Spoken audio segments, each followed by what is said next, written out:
Welcome to part 2, episode 5, Suffolk County Sexual Assault Facility. This is the Suffolk County Corruption Facility. It's so big that the Suffolk County Sexual Assault Facility needs its own episode. Now, let's get this out the way real quick. Remember back when I was talking about James Burke when he was 14 years old and being the key witness in the Suffolk County the Smithtown murder of a young boy? Now check this out. One, right off the bat, 4 defendants all had their sneakers taken and all actually taken at the crime scene. Not one of the 4 defendants actually had their sneakers match up with the footprints that were at the crime scene. Now, James Burke, I made a mistake. He wasn't actually the key eyewitness. He was just a witness. A witness to one of the boys apparently bragging about killing this child. Now, this child was actually allegedly murdered around 8:45 to be exact, because that's when the key eyewitnesses actually let the dog out of the house in the back, and they actually heard a commotion.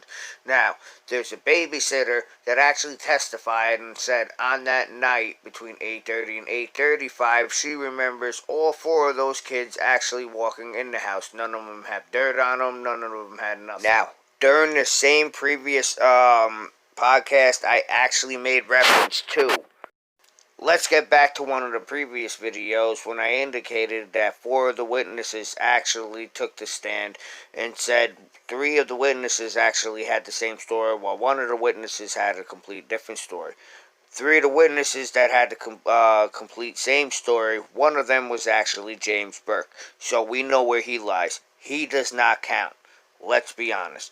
With that said, 1 witness has a different story and 2 witnesses have the same story. Let's go back to that 1 witness's story. Now, one of the second witnesses that had the same story as James Burke was none other than James Burke's freaking brother. His younger brother, a year younger to be exact. His story does not count either. So now, it's just one-on-one. 1 story against 1 story. So, while they were actually on trial, which, keep in mind, they were not allowed to cross-examine. The defense was not allowed to cross-examine. I cannot stress that enough. So, the one guy who had a different story from the other guy, because remember, James Burke and his brother does not count, he actually said that he was orally admitted to by the one suspect that he put the bike against a tree and then continued to step on this victim's throat. Unfortunately, check this out now. The other 3, which 2 of them do not count for reasons being, said the complete opposite story, that the guy put the bike against a tree and did nothing at all. Now remember, this is only coming from people who heard something from the alleged suspect, teenagers. This is actually a really horrible case. Once again, the only match that was this guy named Eddie. That was his sneaker.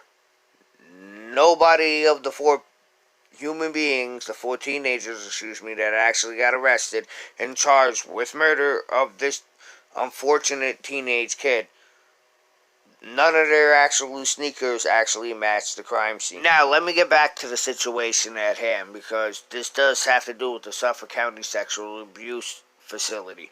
THOMAS SPOTA, in 1965, he was actually pointed out and fingered in the abuse of 27 Filipino sex workers. Now, I didn't actually get into detail about what happened to that in the last video. You can actually watch it, not actually episode 1, the video before that. THOMAS SPOTA he was actually fingered in the abuse of 27 Filipino sexual workers who were actually taken here from the Philippines. This is where I want to get into detail about this. They were taken from the Philippines as sex workers, right? They were taken here to work in nursing facilities and to care for old people. Well, let me rephrase that, seniors, I apologize. And it got so bad and they were being so sexually abused and humiliated and frustrated that all 27 of them actually walked out of their jobs. Not paying us to say this, but this is 3.3% alcohol, and I could literally sit here and drink this all fucking recording. I'm not fucking kidding. It is delicious. Not paying us to say this, by the way. Thank you for watching. Please subscribe, like, share, comment, and definitely watch part 3 where we actually get into detail about Thomas Spota and these sex workers. Thank you for... Oh, and by the way, you know it gets deeper. Oh, fuck yeah, it gets deeper. That fuck. Subscribe, assholes.